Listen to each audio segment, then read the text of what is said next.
शक्ति से शांति जग में लानी है।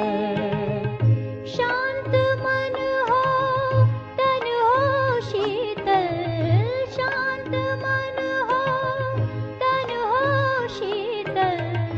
ऐसी दुनिया बनानी है शांति की शक्ति से शांति जग में लानी है।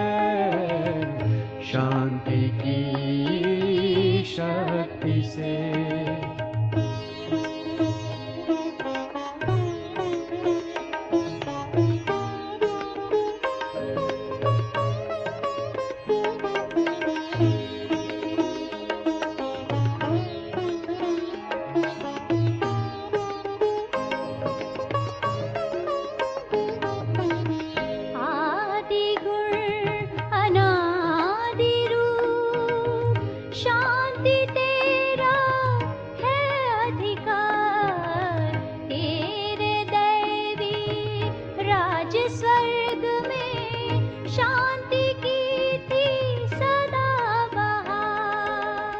शांति की किरणों से, शांति की किरणों से करुणा अब बरसानी है।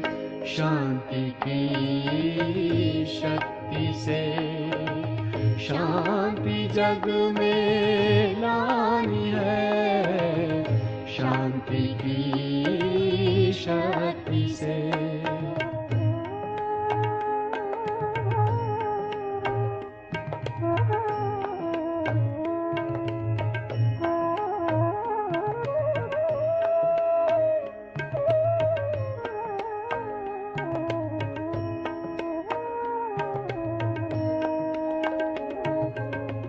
श्रेष्ठ कर्म का बीज शांति, इसमें छिपा है सुख का सार।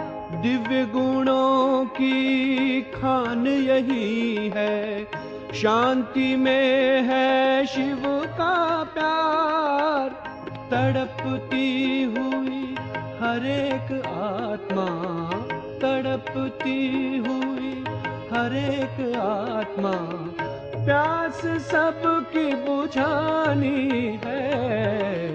शांति की शक्ति से शांति जग में लानी है। शांति की शक्ति से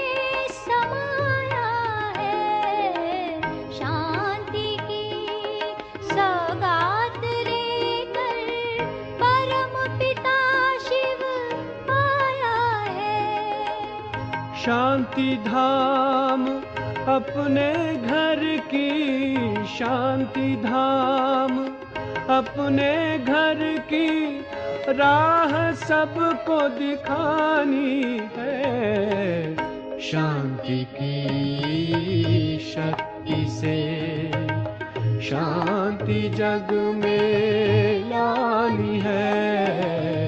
शांति की शक्ति से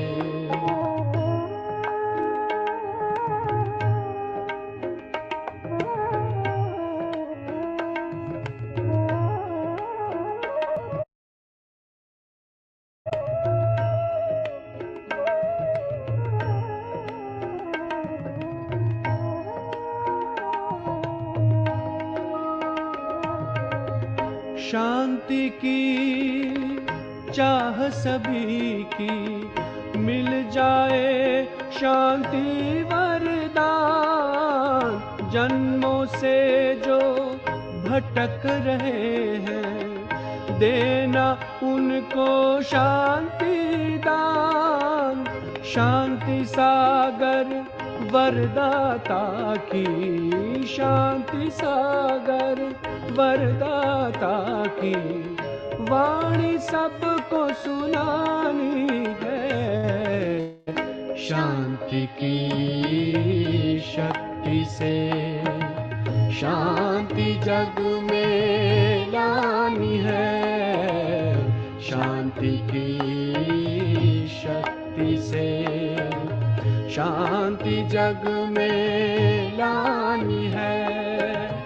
शांत मन हो तन हो शीतल, शांत मन हो तन हो शीतल। ऐसी दुनिया बनानी है। शांति की शक्ति से शांति जग में लानी है। शांति की शक्ति से शांति की शक्ति से शांति की शक्ति से। ओम शांति। अपने आप को देखें, महसूस ओम करें। शांति दीदी, ओम शांति, ओम शांति। ओम शांति। विचारों को चलाने वाली, भावनाओं को महसूस करने वाली मैं एक शांत शक्ति हूँ। मैं आत्मा मस्तक के मध्य भ्रुकुटी के बीच चमक रही हूँ। मैं सितारा प्रकाश स्वरूप पूरे शरीर में प्रकाश फैला रही हूँ। शांति की शक्ति पूरे शरीर में प्रवाहित होते जा रही है। अनुभव करें, मैं शांति से भरपूर हूँ। मेरा सच्चा स्व का धर्म है शांति। शांति की किरणें मुझ आत्मा से चारों ओर फैल रही हैं। हल्के से अपने आप को देखने का अभ्यास करें। इस शरीर की मैं मालिक अपने सत्य स्वरूप को देख रही हूँ कि मैं कितनी शांत हूँ। जिस शांति के लिए मैं कभी भटक रही थी, आज मैं उसका हिस्सा बन चुकी हूँ। महसूस करें, ये तो मेरा अपना स्व का भाव है शांति। ये तो मेरा अपना ही संस्कार है शांति। मुझ आत्मा से शांति के वाइब्रेशंस चारों तरफ फैल रहे हैं।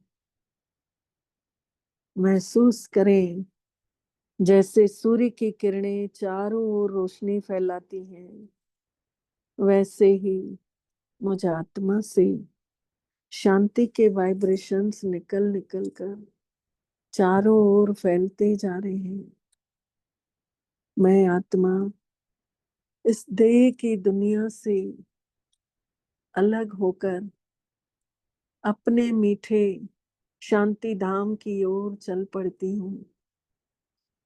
महसूस करें, अपने घर की तरफ चलते हुए अपने आप को चांद सितारों की दुनिया से दूर जाते हुए देखें। इस आसमान से पार पहुंच जाएं सुनहरे लाल प्रकाश की दुनिया में। चारों तरफ प्रकाश ही प्रकाश फैला हुआ है, जहां शांति ही शांति है। मैं आत्मा अपने मीठे बाबा को देख रही हूँ। वो भी मेरी ही तरह प्रकाश के पुंज हैं। वो भी ज्योति स्वरूप है। मैं आत्मा उनके सम्मुख पहुंच गई हूँ। उनसे मैं देखते देखते मिलते जा रही हूँ, समीप आते जा रही हूँ। महसूस करें बाबा मुझे भरपूर करते जा रहे हैं, बाबा मुझे देते ही जा रहे हैं। बाबा से निकलती हुई लगातार किरणों का प्रवाह मेरी तरफ आते जा रहा है। बाबा मुझे आकर्षित कर रहे हैं। महसूस करें शांति का सागर मेरी आंखों के सामने लहरा रहा है। शांति की शीतल लहरें मुझ आत्मा में समाते जा रही हैं। मैं आत्मा शांति की शक्ति से लबालब भरपूर होते जा रही हूँ। जिस शांति के लिए सारी दुनिया आज भटक रही है, वो मेरा पिता शांति का सागर मेरे सम्मुख है और मुझ आत्मा को भी अपनी शक्तियों से भरते जा रहे हैं। ये शक्तियां मुझ आत्मा से निकल निकल कर पूरी सृष्टि में फैलती जा रही हैं। सभी आत्माओं तरफ पहुंच रही हैं। पूरे संसार की आत्माएं जो भी शांति को खोज रही हैं, उन आत्माओं तक परमात्मा शांति पहुंचकर उन आत्माओं को तृप्त कर रही है। मैं आत्मा परम पिता परमात्मा की पवित्रता, प्यार, शांति, ज्ञान, आनंद, सुखों से भरपूर होते जा रही है। मेरा मीठा बाबा मुझ आत्मा को देते ही जा रहे हैं। मैं आत्मा अपने अंदर इस पवित्रता को, इस शांति को समाते हुए महसूस कर रही हूँ। धीरे धीरे मैं आत्मा खुशियों से भर जाती हूँ, भगवान की शक्तियों से भर जाती हूँ। भरपूर होकर मैं चमकती हुई मणि की तरह जगमगाती हुई बाबा के गुणों और शक्तियों से भरपूर होकर संपन्न आत्मा बनकर धीरे धीरे वापस उतर रही हूँ। अपने आप को देखें, चमकता हुआ सितारा ज्योतिर्मय संसार से भरपूर होकर नीचे की ओर उतर रहा है। उतरते उतरते मुझ आत्मा में जो चमक भरी है, ये चमकीला प्रकाश पूरी विश्व धरा में फैलाते हुए उतर रही हूँ। पूरे विश्व की आत्माओं की सेवा करते हुए उतर रही हूँ। उतरते उतरते देखें स्वयं को, मेरा भाग्य कितना जोरदार है। जो भगवान स्वयं विधाता मेरा भाग्य लिख रहा है। मैं आत्मा अपने आप को बहुत खुशनसीब महसूस करते हुए इस धरा पर आकर स्थूल वतन में, इस पंच तत्वों के शरीर में आकर अवतरित होती हूँ। बाबा से मेरा प्यार जैसे फूलों की खुशबू फूलों के साथ ही महसूस होती है।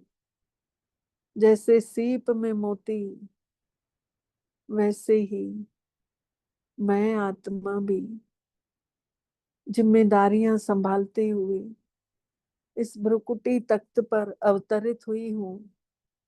कर्म करते हुए मेरा मन बुद्धि का तार मीठे बाबा से जुड़ा हुआ है। मैं आत्मा शक्तिशाली बनकर इस धरा पर अवतरित हुई हूँ। महसूस करें मेरा स्वधर्म शांत है। मैं शांति धाम की रहने वाली आत्मा सच्ची शांति को अनुभव करके आई हूँ। मैं स्वधर्म में टिकी हुई हूँ। महसूस करते हुए मीठे बाबा के अनमोल महावाक्यों को श्रवण करेंगे। अॼु बाबा ने चयो अथईं मिठड़ी वाणी आ 15 अप्रैल 2026 जी वाणी आ। अॼु बाबा चवनि था मिठड़ा ॿार तव्हांजो स्व जो धर्म तव शांति, शांत अथव स्वधर्म। सच्ची शांति शांति जे धाम में ही मिली सघंदी अथव। सच्ची शांति शांति धाम में ही मिली सघंदी अथव। इहा ॻाल्हि सभिनी खे ॿुधाइणी अथव।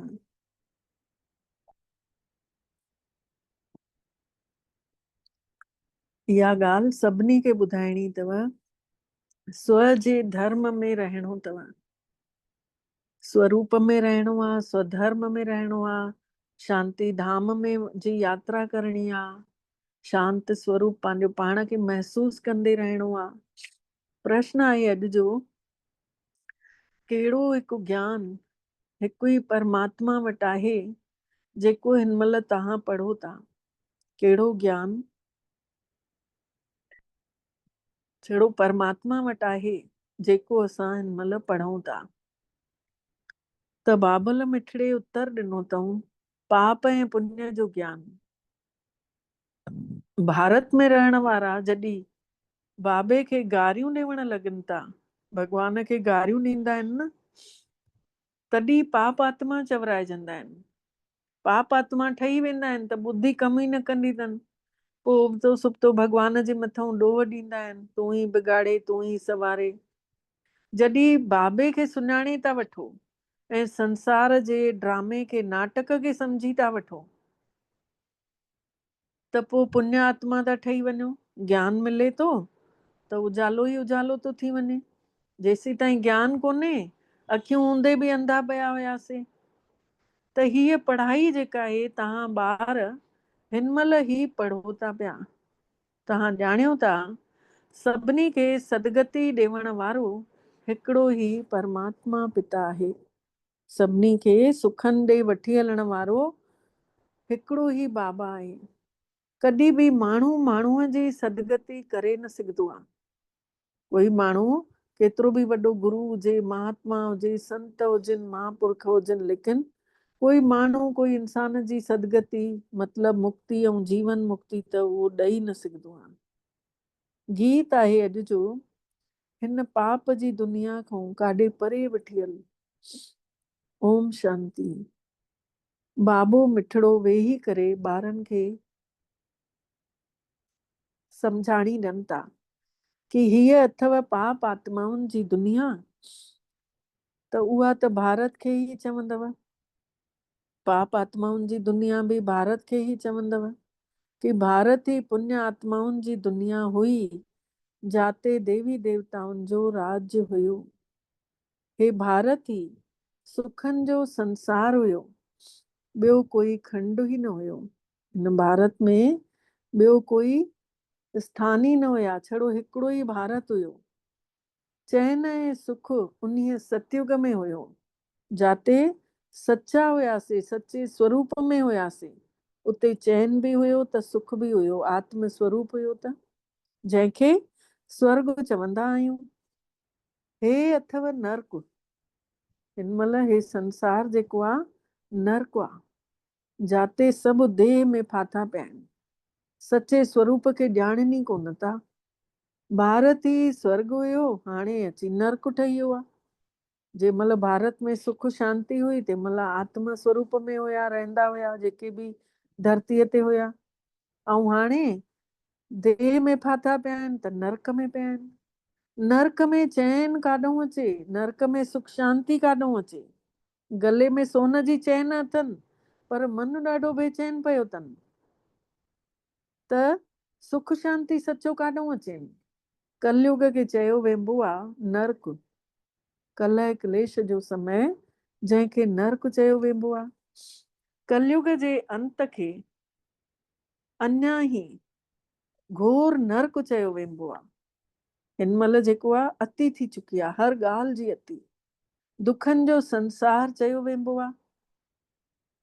भारत ई सुखनि जो संसार हुयो जॾहिं हिन लक्ष्मी नारायण जी राजाई हुई, त भारत ई सुखनि जो संसार हुयो। भारत में रहण वारनि जो जेको गृहस्थ धर्म हुयो उहो बि पवित्र हुयो। गृहस्थी जेके हुया सभु पवित्रता सां ज़ाल मुड़ुस रहंदा हुया। पवित्रता हुई त सुख शांति बि हुयो। पोइ पैसो बि वधीक हुयो। जाते सुख शांति आ चईंदा आहिनि उते पैसो बि लक्ष्मी वास कंदी आ। ऐं जाते क्रोध हूंदो आहे उते चईंदा आहिनि पाणीअ जा मट बि सुकी वेंदा आहिनि। चईंदा आहिनि न बाबा जो स्लोगन ठहियल आहे, क्रोध अनेक बीमारियों की जड़ है और शांति सर्वश्रेष्ठ औषधि है। शांति में रहण हिकु दवा जो रूप में कमु कंदो आहे शांति। त जाते सुख शांति आहे उते पैसो बि वधीक ईंदो आहे। लक्ष्मी उतां वेंदी ई कान्हे, पाण में जाते प्यार आहे। हाणे उहो ई भारत वरी अपवित्र थी पियो आहे। सभु विकारी थी पिया आहिनि। हे आहे ही दुखनि जो संसार जाते सभु विकारी थी पिया आहिनि। भारत ई सुखनि जो संसार हुयो ऐं जाते असां आत्माऊं रहूं था पिया रहंदा हुयासीं उहो आहे शांति धाम, परम धाम जंहिंखे चइजे। जेको चित्र हिन में लॻायो अथई न उहो शांति धाम चइजे। त शांति त उते ई मिली सघंदी आहे, शांति जे धाम में। आत्मा शांत त उते ई रही सघंदी आहे। जंहिंखे मिठड़ो घर निराकारी दुनिया चयो वेंदो आहे उहो आहे आत्माउनि जो घर। जेको निराकारी संसार जो आहे शांति धाम उहो आहे आत्माउनि जो घर। उते जेॾी महिल रहूं था त उते आत्मा शांतीअ में हुजे थी।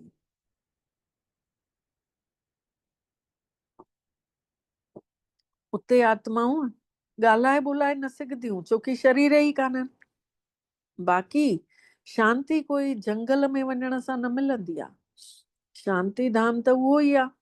सतयुग में सुख बि आहे त शांतीअ बि आहे। हिते ॾिसो दुखनि जे संसार में त शांति थी नथी सघे।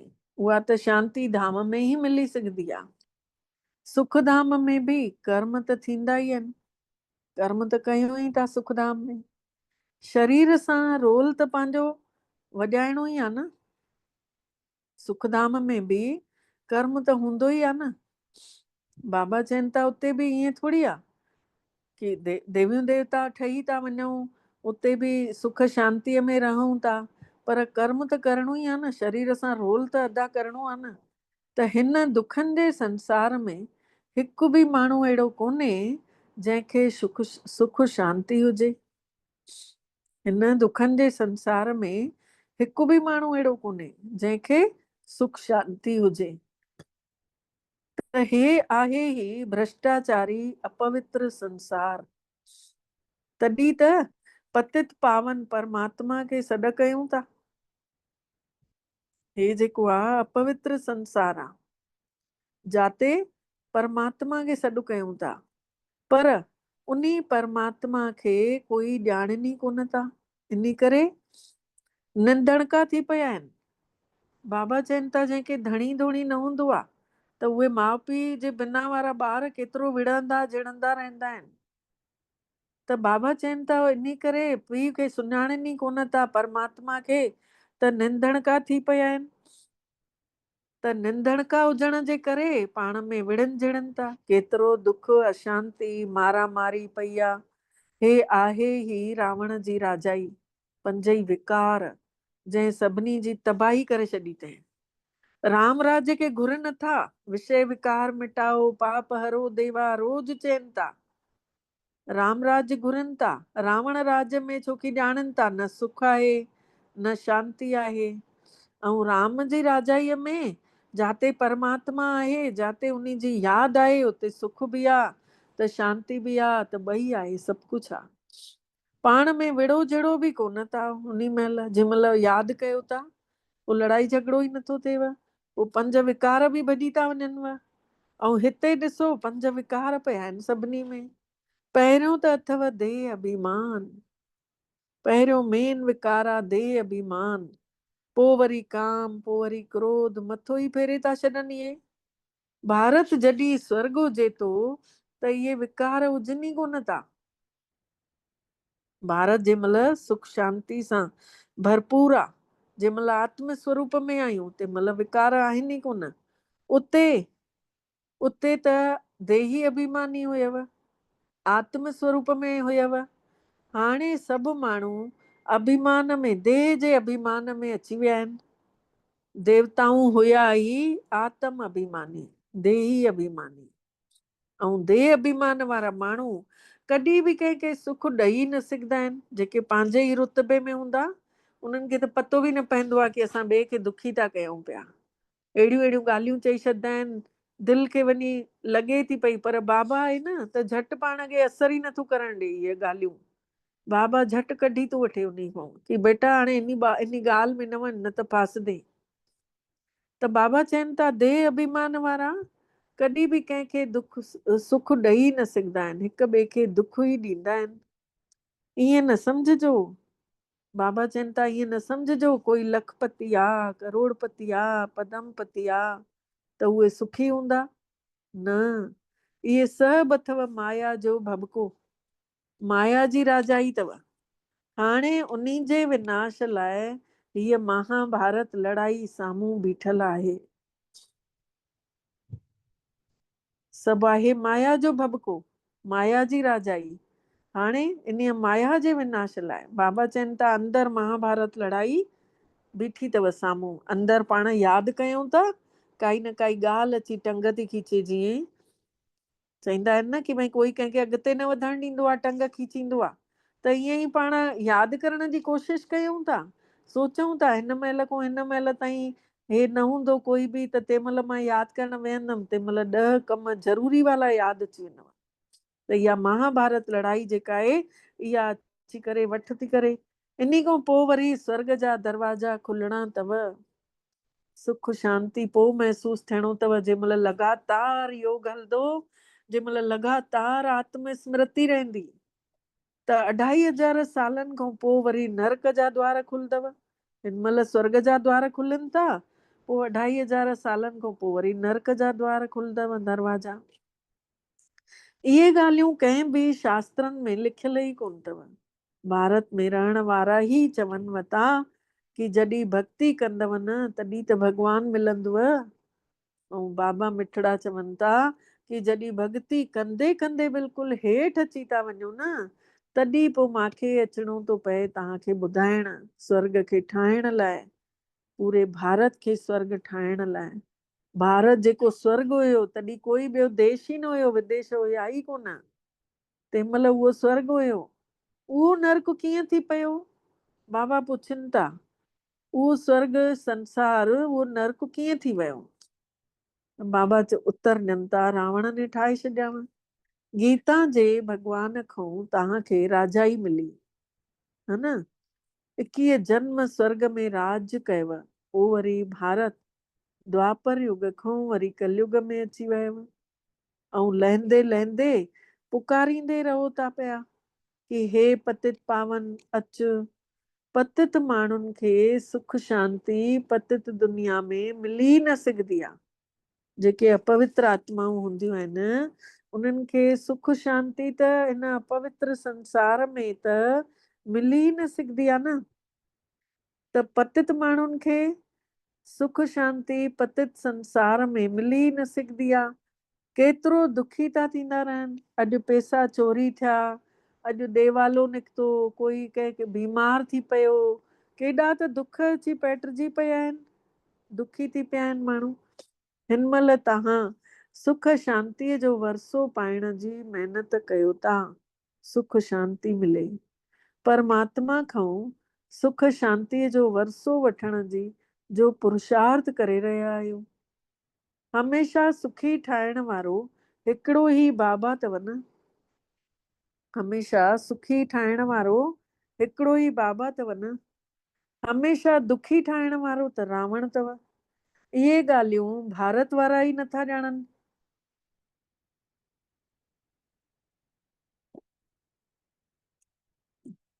सतयुग में दुख जूं ॻाल्हियूं हूंदियूं ई कान्हनि, छोकी उते आत्म स्वरूप में हुजो था त दुख जूं ॻाल्हियूं हुजनि वई कान थियूं। कॾहिं रोइणो बि न पवंदव सतयुग में। हमेशा सुख ई सुख आहे। उते देह अभिमान भी कोने, काम क्रोध लोभ मोह कुछ भी कान तो हुजेव उते। जेसी ताईं पंजनि विकारनि जो दान न ॾींदव न, तेसी ताईं दुखनि जो ग्रहण छुटी न सघंदो अथव। चईंदा आहिनि न, ॾे दान त छुटई ग्रहण। त इन करे चईंदा आहिनि कि विकारनि जो दान ॾियो त ग्रहचारी छुटजी वेंदव। हिन महिल सॼे भारत खे पंजनि विकारनि जो ग्रहण लॻी वियो आहे, परछायो पइजी वियो आहे सभिनी खे। जेसी ताईं इहे विकार दान न ॾींदव, तेसी ताईं 16 कलाउनि सां भरपूर देवता ठही न सघंदव। त परमात्मा पिता जेको सभिनि जी सदगति करण वारो दातार आहे, चवंदा आहिनि न दुनिया में कि गुरु बिना गति कोन्हे। चवंदा आहिनि न कि गुरु बिना गति कोन्हे, पर गति जो अर्थ बि सम्झनि कोन था। माण्हुनि जी गति सदगत माने मुक्ति ऐं जीवन मुक्ति, मतलब आत्मा अंत समय मुक्त स्वरूप में, आत्म स्वरूप में आहे त पोइ जीवन मुक्ति में वरी देवी देवता ठही करे ई लहंदी उहा आत्म स्वरूप सां ही। सो त परमात्मा ही ॾेई थो सघे। जंहिं महिल जंहिंखे ज्ञान हुजे थो पोइ अंत वेले उहो ई पुकारे थो सघे। हिकिड़ी मुरली में बाबा ने चयो हुयऊं कि भई जेको देवी देवताउनि खे यादि कंदो उहो कृष्ण सां गॾु ईंदो, ऐं जेको चयो हुयईं निराकार शिव खे यादि कंदो उहो पहिरियों माॾे ईंदो, ऐं जेको चयो हुयईं कि देह धारन खे यादि करे अंत समय वेंदो त उहो हिते ई कलयुग में ही उहो उन्हनि जे ई घरनि में जन्म वठंदो, ऐं जंहिंखे में मज़ो ईंदो उनखे उन्ही गृहस्थनि में मोकिलंदो। बाबा पंहिंजी इच्छा सां ही आया आहियूं न पाण। परमात्मा त मना कयो हुयईं पर न मञियोसेस। त बाबा चवनि था कि माण्हू जी गत सदगत माना मुक्ति ऐं जीवन मुक्ति, सो त परमात्मा ही ॾेई सघंदो आहे। हिन महिल सभिनि जी सदगति त थियणी ई आहे। दिल्ली खे चवंदा आहिनि नई दिल्ली ऐं पुराणी दिल्ली। हाणे पर त हिन महिल ॾिसो नई त आहे कोन।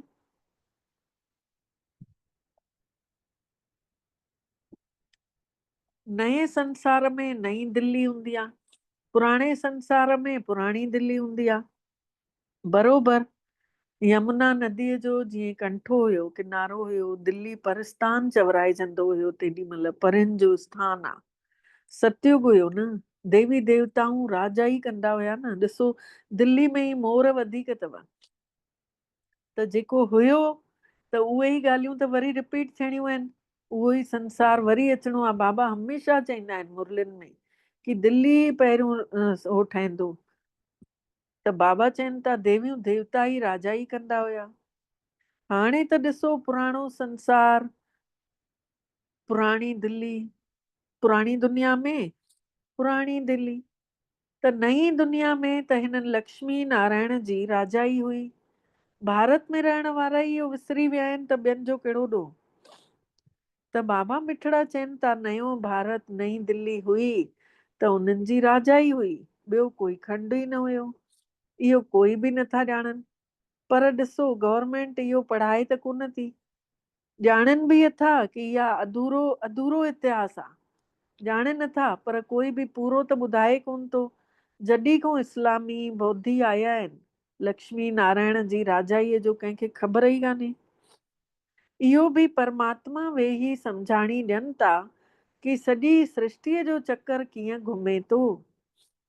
इहो शिव बाबा वेही सम्झाणी ॾियनि था कि सॼी सृष्टिअ जो चक्कर कीअं घुमे थो। जॾहिं भारत स्वर्ग हुयो त गोल्डन दुनिया, गोल्डन एज हुई, मतलब उमिरि बि वॾी हुई जॾहिं आत्म स्वरूप में रहूं पिया। हाणे उन्हीअ ई भारत जो ॾिसो छा हाल थी वियो आहे। हाणे सभु देह अभिमान में आहिनि त उमिरि बि केॾी घटि आहे। हाणे वरी सां भारत खे हीरे जहिड़ो केरु ठाहे सघंदो। त बाबा चवनि था जॾहिं तव्हां घणियूं पाप आत्माऊं ठही था वञो, पोइ मां अचांव थो तव्हांखे पुण्य आत्माऊं ठाहिण लाइ। परमात्मा बि ॾिसंदो थो रहे कि मुंहिंजा ॿार पाप आत्माऊं थी विया, एॾा सुहिणा सुठा ॿार, पोइ अचे थो अची पुण्य आत्मा ठाहिण जो तरीक़ो ॿुधाए थो। हाणे ठहूं न ठहूं असांजे मथां आहे न, तरीक़ो त ॿुधाए छॾे। इहो ड्रामो बि ठहियो पियो आहे जंहिंखे कोई ॼाणे ई कोन थो। इन्हीअ ज्ञान जे सिवाय परमात्मा जे कोई बि न ॾेई सघंदो आहे अहिड़ो ज्ञान। ज्ञान जो सागर त उहो परम पिता परमात्मा ई आहे न, शिव भोलो ई आहे न। उहो ई अची करे पढ़ाइनि था। माण्हू खे कॾहिं बि सदगति ॾेई न सघंदा आहिनि।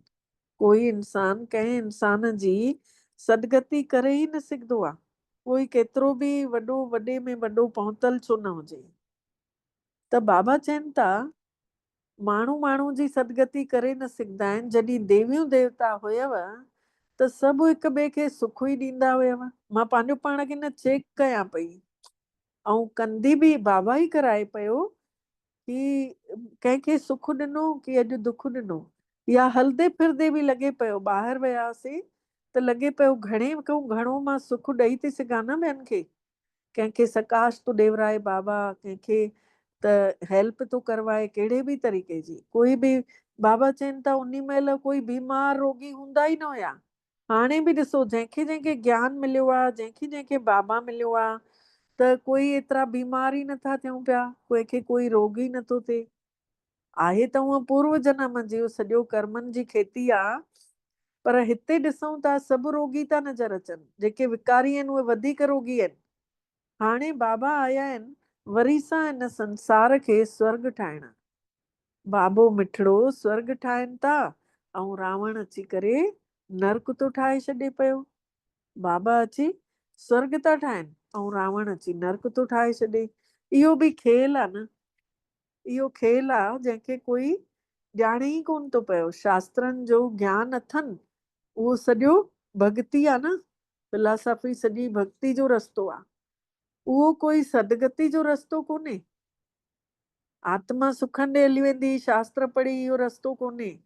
इहो कोई शास्त्रनि जी फिलासफ़ी कोन्हे जेको भॻवानु डायरेक्ट ॿुधाए थो। बाबा कोई शास्त्र त पढ़ियो ॿुधो कोन थे। हे त सिधो स्पिरिचुअल ज्ञान आहे न, जेको पंहिंजे ॿारनि खे सम्झ ॾे थो पियो।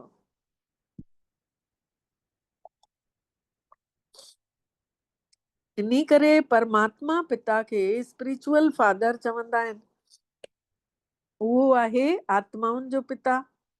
त बाबा चवनि था मां पूरी माण्हुनि जी सृष्टिअ जो ॿिज आहियां। इन करे ज्ञान सां भरपूर आहियां, ज्ञान जो सागर आहियां। हिन माण्हुनि जी सृष्टिअ रूपी वण जी उमिरि ॾिसो केतिरी आहे। केतिरो वधंदो थो वञे वण, पोइ वरी भॻति बि चालू थी थिए। वधी था वञनि माण्हू, पोइ वरी दुखी बि थियनि था, देह भान में अचनि था, त पोइ भॻतीअ जो रस्तो शुरू थो थिए। इहो बि मां ई ॼाणा थो। तव्हां ॿारनि खे इहो ज्ञान ॾेई करे मां स्वर्ग जो मालिक ठाहियांव थो, पोइ वरी तव्हां मालिक ठही था वञो। इहो ज्ञान तव्हांखे हिकिड़ो ई भेरो मिलेव थो, पोइ वरी विसरी था वञो। वरी सतयुग त्रेता में हिन ज्ञान जी ज़रूरत ई नथी हुजेव। इहो ज्ञान छड़ो तव्हां ब्राह्मणनि खे ई अथव। इहो ज्ञान छड़ो तव्हां ब्राह्मणनि खे ई अथव बसि। देवताउनि में इहो ज्ञान कोन अथव। त परंपरा खां इहो ज्ञान अची न सघेव थो। परंपरा खां त आहे कोन। इहो जेको बाबा जे द्वारा असांखे गिफ्ट मिलियो आहे न, पाण सभिनी खे परमात्मा ने गिफ्ट ॾिनो अथई। त बाबा चवनि था इहो परंपरा मां काॾों आयो, परंपरा मां त अची नथो सघेव। इहो छड़ो तव्हां ॿारनि खे हिकिड़ो ई भेरो मिलेव थो संगम ते, जंहिंसां तव्हां जीवन मुक्त ठही था वञो। परमात्मा खां वरसो पायो था। तव्हां वटि केॾा माण्हू अचनि था, घणो ई चवंदा अथव न अची करे असांखे मन जी शांती खपे, ॿियो कुझु न खपे, असांजो मन शांति कीअं हुजे। पर इहो बि चवण त ॾिसो केॾी वॾी भुल आहे कि मन बुद्धि त आत्मा जूं शक्तियूं आहिनि न, आत्मा जा उहे अंग आहिनि। जीअं शरीर जा अंग आहिनि न, हथ पेर मुंहुं, इहे सभु नज़र था अचनि, आत्मा जा नज़र नथा अचनि, सूक्ष्म आहिनि उहे अंग। त बाबा चवनि था इहो चवण बि ग़लति आहे न कि मुंहिंजे मन खे शांती कीअं मिले। आत्मा खे पत्थर बुद्धीअ खां पारस बुद्धि ठाहिण वारो हिकिड़ो ई परम पिता परमात्मा आहे, जेको अची करे आत्मा खे पारस बुद्धि ठाहे थो। जेको सतयुग त्रेता ताईं हले थो। पोइ इहो जेको बाबा असांखे हिन महिल ठाहिनि था, त इहो ज्ञान सतयुग त्रेता ताईं हले थो। पोइ वरी सां पाण द्वापर युग खां पत्थर बुद्धि ठहण चालू था थी वञूं। हाणे वरी तव्हां पत्थर बुद्धीअ खां पारस बुद्धि ठहो था। ॾिसो हाणे ज्ञान मिलंदो थो वञे त उते मां ॾिठो समुद्र जा जेके जीव हुया न उहे कढी ॾेखारियईं हिकिड़े जीव खे, उन खे कढियसि ऐं उन सिपीअ मां पोइ उन जो जेको छिलको बचो न उहो तुरंत मोती ठही वियो। चए पई इहो हिन महिल ई ठही सघंदो आहे, वरी न ठही सघंदो आहे। मतिलबु हिकु जीव मां हिकिड़े पंख मां उन जे मां हिकिड़ो मोती पियो ठही वञे, ॿिए पंख मां वरी ॿियो, त बसि ॿ ई मोती थी विया हिकिड़े जीव मां। त बाबा जो चईंदो आहे न जीअं सीप में मोती आहे, एतिरो तव्हां मूंखे मतिलबु न मूंसां जुड़ियल हुजो प्यार में, यादि में। त सीप में मोती नज़र त अचे न पियो पहिरियों, जंहिं महिल उन जीव खे कढियसि ऐं उनखे थोरो छिलके खे छड़ो रहिड़ो ॾिनई ऐं पाण में मिड़ी वियो छिलको ऐं मोती ठही वियो। त ॾिसो इहा सम्झ बि जंहिं महिल उहा सम्झाए पई ऐं मुंहिंजी बुद्धि तुरंत वई परमात्मा शिव बाबा ॾे। ऐं तेॾी महिल इहो वीचार अचे पियो कि बाबा इहा ई ॻाल्हि मूंखे सम्झाइण पियो चाहे कि भई तूं हीअं हीअं मूंखे यादि कंदी कर जीअं सीप में मोती चिंबड़ियल हूंदो आहे। त हाणे सोचो असां केतिरो परे हुयासीं बाबा खां। त बाबा चवनि था तव्हांजी अहिड़ी पारस बुद्धि हुयव जंहिंमें खाद मिक्स थींदी आई अथव। ऐं हाणे वरी सां तव्हां पारस बुद्धि कीअं ठहो था, इहो हाणे ॾिसो बाबा सम्झाणी ॾियनि था कि ॾिसो कीअं हाणे पारस बुद्धि ठहो था पिया तव्हां ई ॿार। त बाबा चवनि था हे आत्माऊं मूंखे यादि कयो, यादि जी यात्रा साईं, इहा यात्रा कंदे कंदे तव्हां पवित्र ठही वेंदव ऐं मां वटि अची वेंदव। यात्रा कंदे कंदे तव्हां पवित्र ठही वेंदव ऐं मां वटि अची वेंदव। ॾिसो भॻवान जो चवणु। बाक़ी जेको चओ था न मुंहिंजे मन खे शांती कीअं मिले, त उन्हनि खे बि ॿुधायो कि हिते जेका आहे शांती कीअं थी सघंदी आहे। इहो आहे ई दुखनि जो संसार, छोकी विकार हर कंहिंजे अंदरि वेठल आहिनि। पंहिंजे अंदरि पाण वेठल हुया विकार, पर पाण कॾहिं मञींदा ई न हुयासीं कि असां विकारी आहियूं। कोई चईंदो त अथारू चईंदा हुयासीं छो भई असां में इहा ग़लती कान्हे, इहो चईंदा हुयासीं। ऐं हाणे ॾिसो हाणे त मञूं था न, बिना चए मञूं था, चाहे केॾा विकार निकिरी विया आहिनि तॾहिं बि चऊं था असां में अञा थोरो बि रहियल आहे। ऐं पहिरियों त पाण मञूं न पिया जंहिं महिल ज्ञान न हुयो। त जंहिं महिल बाबा अची वियो थो पोइ वरी मां ख़तम थी वञे। त बाबा चवनि था हे आहे ई दुखनि जो संसार, जाते विकार जेके आहिनि हर कंहिंजे अंदरि आहिनि। हे बेहद जो बाबा हर आत्माउनि जो पिता आहे, उन्हनि जो वरसो असांखे मिले थो। पोइ वरी रावण जो साथ मिलण सां अपवित्रता थी वञो, पोइ वरी बाबा खां यादि था कयो त पावन ठहण में बि हिकु सेकेंड में ठही था वञो। त हाणे तव्हां आया आहियो परमात्मा खां जीवन मुक्तिअ जो वरसो वठण लाइ। बाबा जीवन मुक्तिअ जो वरसो ॾियनि था पिया।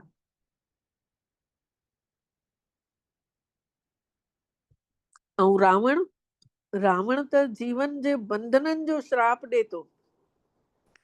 जंहिं ॾींहुं ॾिसो क्रोध कंदासीं त उन ॾींहुं ॾिसो कीअं ॾिसजो काई न काई ॿिया पेपर ईंदा अथव। त बंधननि में हथारूं वधिजी था वञूं, काई न काई ॻाल्हि में हेठि किरूं था, पोइ दुख महसूसु थींदो आहे। त बाबा चवनि था दुख इन करे ई अथव छोकी रावण जे बंधननि में अची था वञो, पोइ श्राप थो ॾेई छॾेव। त इन सृष्टि खे बि ॼाणणो अथव, ड्रामे खे बि ॼाणणो अथव। दुखनि जे संसार में कंहिंखे सुख शांती मिली न सघंदी आहे।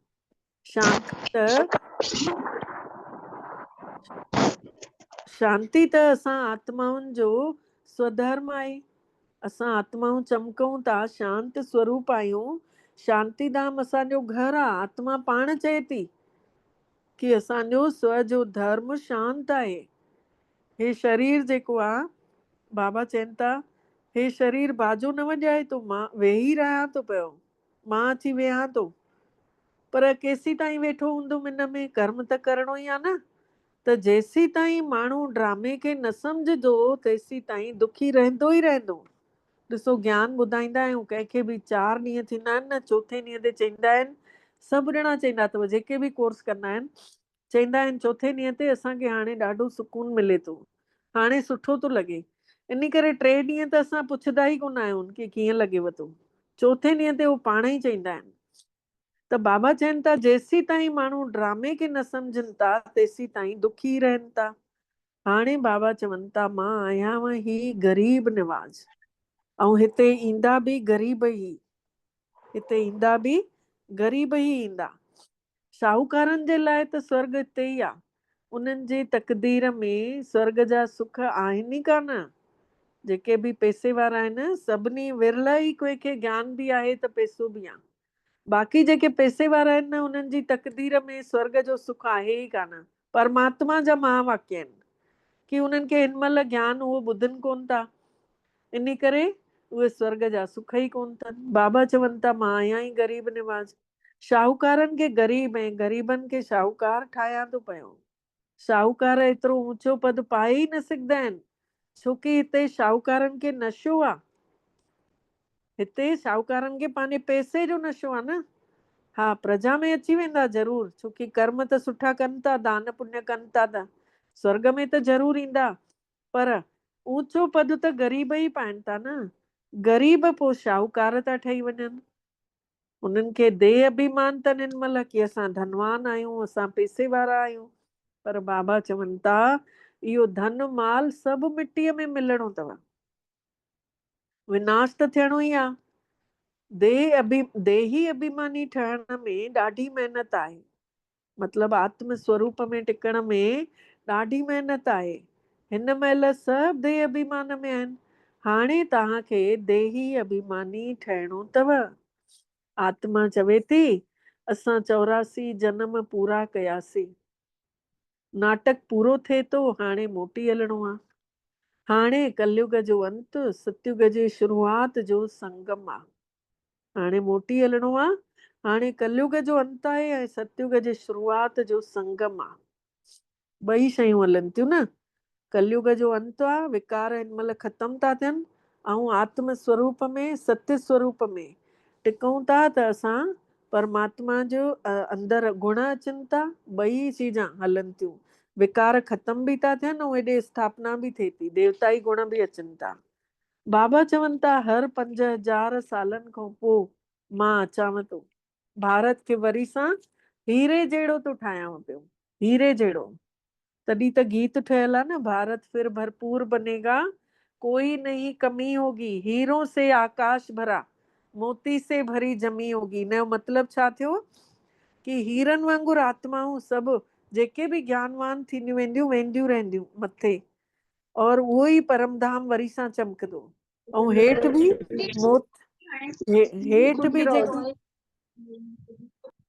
हेठि बि जेका मोती जंहिंखे छा चयो आहे शांती ईंदी आहे, मोती जेको पाईंदो आहे उहो जेको कीड़ो आहे जंहिंसां मोती ठहंदो आहे न, उहो पियो हूंदो अथव समुद्र में, उहो हलचल एतिरी कंदो आहे, इन करे उन मां ई मोती ठहे थो न। सभु चवंदा आहिनि शांत थी वेंदी आहे, मतिलबु अछो रंग उन जी बॉडी में घटि थी वियो आहे पवित्रता जो, इन करे उहो अशांत पई आहे आत्मा। त परमात्मा खां उन खे किरणा वठणु घुर्जनि शांतीअ जूं, हीरे जहिड़ो ठहिणो आहे। ऐं मोतियुनि सां भरियल ज़मीन हूंदी, मतिलबु शांती हूंदी हिन संसार में। त इहा हिस्ट्री, इहो इतिहास, इहे चित्र सभु त बाबा ई ॿुधाए सघंदा आहिनि न, सभु ॿियो त कोई ॿुधाए ई न सघंदो आहे। अच्छा, वरी बाबा जो यादि प्यार। अच्छा, मिठड़े मिठड़े सिकी लधे ॿारनि प्रति माउ पीउ जो यादि प्यार ऐं गुड मॉर्निंग। रूहानी बाबल जी रूहानी ॿारनि खे नमस्ते। ऐं असां रूहानी ॿारनि जी बि रूहानी मिठड़े बाबल खे दिलि जो यादि प्यार, गुड मॉर्निंग ऐं नमस्ते मिठड़ा बाबा, नमस्ते। शुक्राना बाबल, तव्हांजा बारंबार दिलि सां शुक्राना जे तव्हां असांखे पंहिंजो कयव ऐं असां सभिनी जो पदमा पदम भाग्य जाॻायव। सार आहे, पहिरियों पॉइंट आहे, बाबा खां जीवन मुक्तिअ जो वरसो वठण लाइ पवित्र ज़रूर ठहिणो आहे। हिन सृष्टिअ जे ज्ञान खे बुद्धीअ में रखी करे दुखनि जे संसार में रहंदे बि दुखनि खां मुक्त थियणो आहे। कीअं मुक्त थींदासीं? दुखनि जे संसार में रहंदे बि पंहिंजो पाण खे आत्मा सम्झंदासीं न त दुखनि खां मुक्त पिया आहियूं। ॿियो पॉइंट आहे धन माल ऐं शाहूकारीअ जो नशो, इहो छॾे ॾियणो आहे ऐं देही अभिमानी रहण जी महिनत करणी आहे। पंहिंजो पाण खे आत्म स्वरूप में टिकाइणो आहे।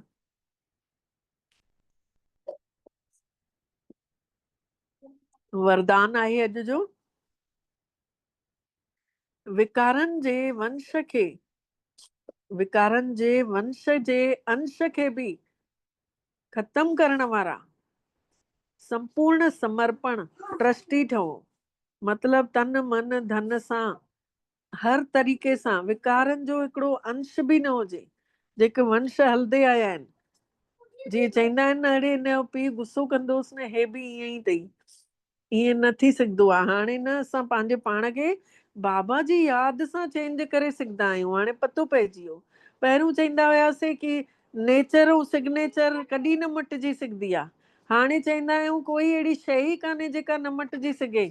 हाणे भॻवान जी यादि में अहिड़ी ताक़त मिले थी पई जंहिंसां पाण परिवर्तन करे सघंदा आहियूं। त बाबा खे उमेद आहे, ऐं अॼु वरदान बि इन करे ॾिनो अथई कि विकारनि जे वंश जे अंश खे बि समाप्त करण वारा, ख़तम करण वारा सर्व समर्पण ट्रस्टी ठहो। जेके डिटेल में ॿुधाइनि था, जेके आई वेल लाइ पुराणे संस्कारनि जी प्रॉपर्टी किनारे रखी छॾींदा आहिनि। कोई चवंदा आहिनि न गुस्से जे बिना कमु न थींदो आहे, ऐं चवंदा आहिनि फलाणो हीअं चवंदो न त मां नाराज़ थींदीमांसि, मां हीअं चवंदीमांसि। पर न, बाबा चवनि था जेके इहा प्रॉपर्टी किनारे करे रखी था छॾियो न पुराणियूं आदतां, त माया कंहिं न कंहिं तरीक़े सां पकड़े वठेव थी।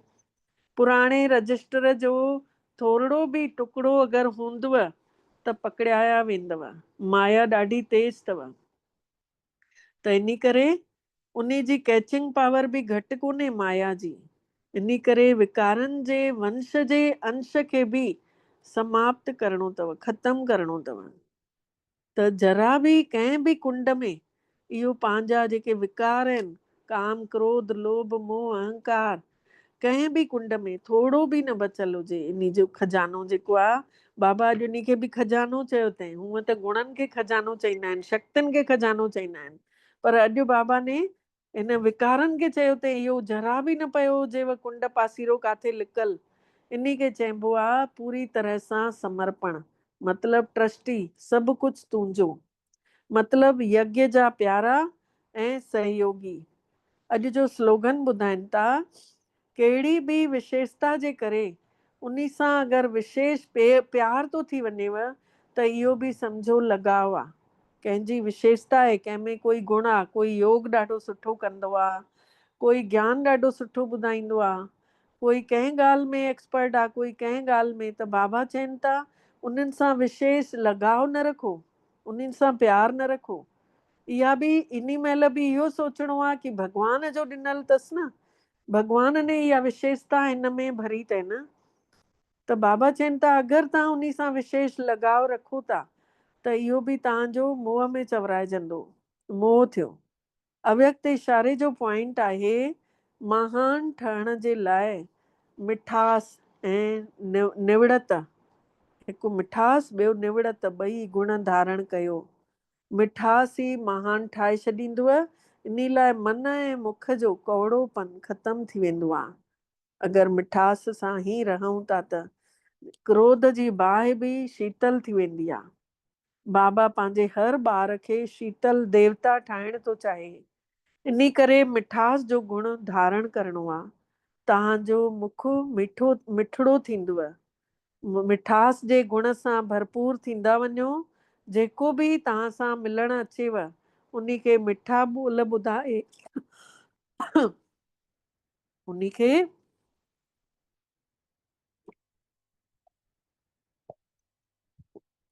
बाबा चवनि था मिठा ॿोल ॿुधाए ऐं शक्तिशाली दृष्टि ॾेई करे भरपूर कयो। जेको बि संबंध संपर्क में अचे त उन खे मिठड़ी वाणीअ सां ऐं शक्तिशाली दृष्टिअ सां भरपूर कयूं। अच्छा, ओम शांति। अनुभव कंदासीं परम धाम में सभिनी कर्मनि खां मुक्त पंहिंजो पाण खे महसूस कयूं मुक्ति जी अवस्था, निर्बंधन अवस्था, परम धाम में बाबा वटि मां चैतन्य सितारो सभिनी कर्मनि खां मुक्त आहियां। महात्मा पंहिंजे पिता वटि आहियां। धीरे धीरे महसूस कयूं बाबा सां गॾु हिकदमि साम्हूं असां ॿई हिकु जहिड़ा था नज़र अचूं। बाबा बि ऐं मां आत्मा बि अनुभव कयूं।